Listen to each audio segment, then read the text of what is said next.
Habari gani Mwanakeo TV? Kama ni mara yako kwanza, tafadhali subscribe na turn on notification. Karibu katika ulimwengu wa siasa. Jina langu ni Diwakeo TV. Mwanaharakati maarufu kutoka nchini Tanzania, Hilda Newton, kupitia mtandao wa Twitter anatupa updates ya kile ambacho kinaendelea katika kesi ya uhaini ya Tundu Antipas Lissu. Pasi na kupoteza muda, na soma moja kwa moja kinachoendelea katika kesi ya uhaini ya Tundu Antipas Lissu, na nukuu: #updates kesi ya uhaini pati namba 147. Anaendelea Mheshimiwa Lissu: waheshimiwa majaji, hoja yangu ya pili ni kwamba huyu shahidi ni shahidi kwa namna gani?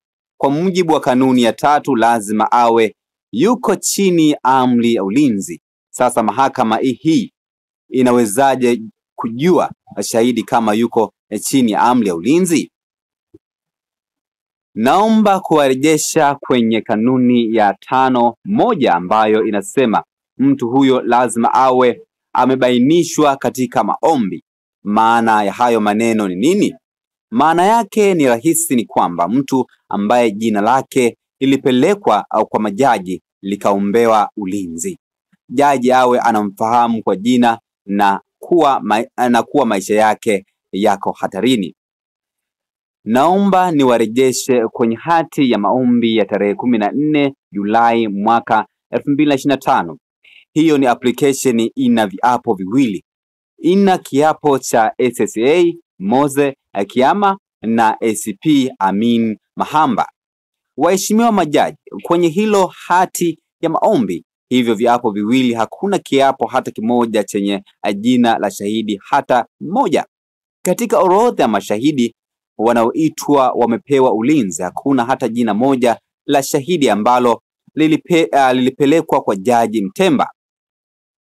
Hiyo amri iliyotolewa on the insufficient ground na ilitolewa kwa consummate kwa kuficha ushahidi kwa mahakama na mawakili wa serikali. Walipaswa kupeleka majina kwa jaji, lakini hawakufanya hivyo. Jaji Mtemba hawafahamu, na nyinyi waheshimiwa majaji hamwafahamu. Wanajulikana tu na waliowaleta. Hivyo sitaki kusema kuwa amri ya ulinzi inapatikana kwa fraud but by consummate by the state attorney. Waheshimiwa majaji, kama hiyo ni haki, then tunahitaji tafsiri mpya ya haki huku duniani. Waheshimiwa majaji, sio tu kuwa hakuna majina ya mashahidi, ila hakuna hata majina ya wanaowatishia. Ni maneno tu, maneno matupu kabisa. Hata nature ya vitisho haijaelezwa kwamba wanatishiwaje, kivipi, na nani anayewatisha. Haipo kabisa. Waheshimiwa majaji, sasa niendelee kwenye hoja yangu ya 3 ambayo ni kuhusu amri ya Mahakama Kuu. Mahakama Kuu ilitoa ulinzi upi? Ili kujibu hilo swali sawasawa, naomba nitangulie kanuni ya 7(1) ya kanuni ya ulinzi wa mashahidi. Kanuni inasema kwamba hatua ya ulinzi wa shahidi zitadumu kwa kipindi cha usikilizwaji wa kesi, isipokuwa kama amri husika itaahirishwa vinginevyo. Kwenye uamuzi wa Jaji Mtemba, maombi ya jamhuri yalikuwa yakituonyesha utambulisho wa mashahidi unatarajiwa kwa kutoweka wazi nyaraka zinazoweza kupelekea mashahidi kujulikana, matumizi ya majina bandia, amri nyingine yoyote kwa ajili ya usalama wa majaji wa jamhuri wakati wa mwenendo wa ukabidhi au wakati wa kesi kusikilizwa. Naomba waheshimiwa majaji pia muangalie kanuni ya 6(1) ili muone ni maombi gani mengine ambayo kama upande wa mshtakiwa au mashtaka wangetaka kuyaomba. Kanuni hii imetaja orodha ya amri zinazoweza kuombwa na kutolewa na mahakama. Zimeelezwa kwa uwazi kabisa kuhusu kwenye kanuni husika. Hii itasaidia kuelewa nini kinachotakiwa kusemwa. Waheshimiwa majaji, katika kanuni hiyo ya 6 kuna amri 16 ambazo zinaweza kuombwa na hiyo ya kutumia kizimba maalum hawakuomba mawakili wa serikali. Katika dunia hii, waheshimiwa majaji, usipoomba hupewi. Hili siyo takwa la kisheria tu, ni takwa pia la kibiblia, kuwa ombeni nanyi mtapewa. Jamhuri wamepewa amri 4 walizoomba, lakini amri ya kutumia kizimba maalum hawajaomba. Hivyo hawawezi kupewa kila kitu ambacho hawakuomba. Katika lugha ya kisheria, they stopped. Waheshimiwa majaji, kwa maoni yangu, kanuni hii zilitungwa kuwafundisha waendesha mashtaka na watu wao. They are total one-sided. Waheshimiwa majaji, kwa mujibu pia wa kanuni ya 8, kama jamhuri wangeona amri ya Jaji Mtembwa haikulinda mashahidi sawa sawa, walikuwa na fursa ya kuleta maombi mbele yenu, kwa mfano kuwa tunaomba kutumia kizimba maalum. Hawajaleta maombi hayo. Now it's late in the day to sneak in today. Kuleta hao mashahidi wameleta wakijua kanuni hizo hamtazisoma au mshtakiwa atanyamaza. Wamelalia haki yao, waachwe waendelee kulialia. Pati namba 148 itaendelea kwenye posti inayofuata. Ameandika maneno hayo Hilda Newton. Mwisho kunukuu hichi ambacho ameandika Hilda Newton.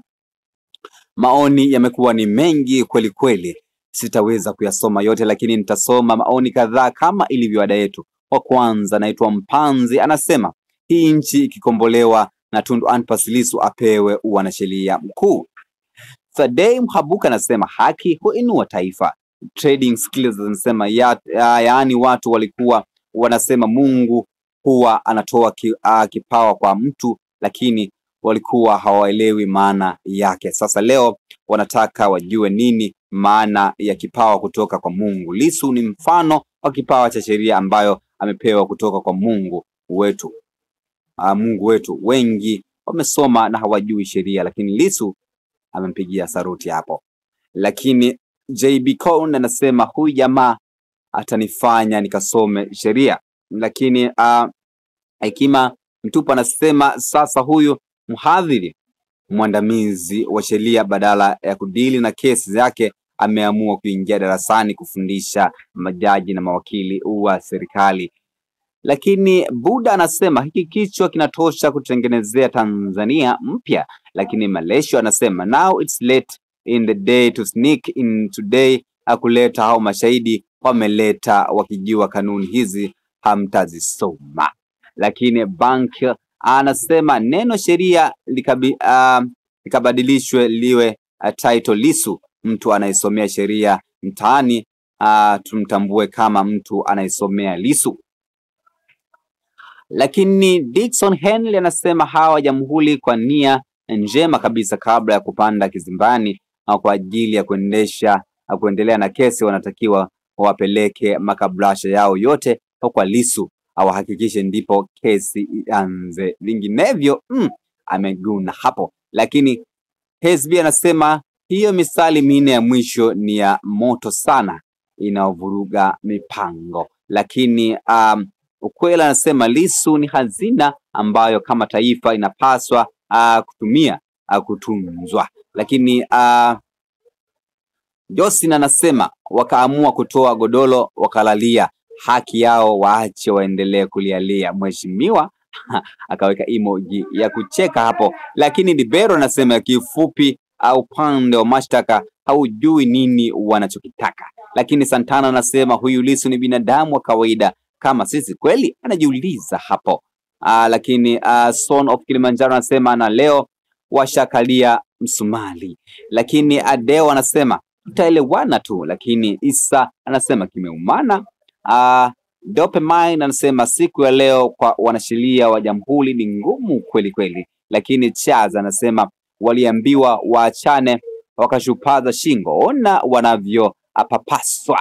Lakini 2G anasema huyu shahidi au ni Jericho, akaweka emoji ya kucheka. Lakini Salim anasema huyu tumuite kunguru jamani, maana namfananisha na kunguru kwa vile maisha yangu sijawahi ona kunguru anakufa kijinga. Lakini D Nebra anasema wow. Pio Makina anasema sheria ni nzuri ukijua. Hayo ni baadhi ya maoni ambayo umetoa katika chapisho la Hilda Newton katika mtandao wa Twitter. Una maoni gani kwa hichi ambacho Hilda Newton ameandika katika mtandao wa Twitter? Tafadhali shusha maoni yako katika sehemu ya comment section. Jina langu ni Diwa KTV. Tuna wakati ujao katika masuala ya kisiasa. Bye bye.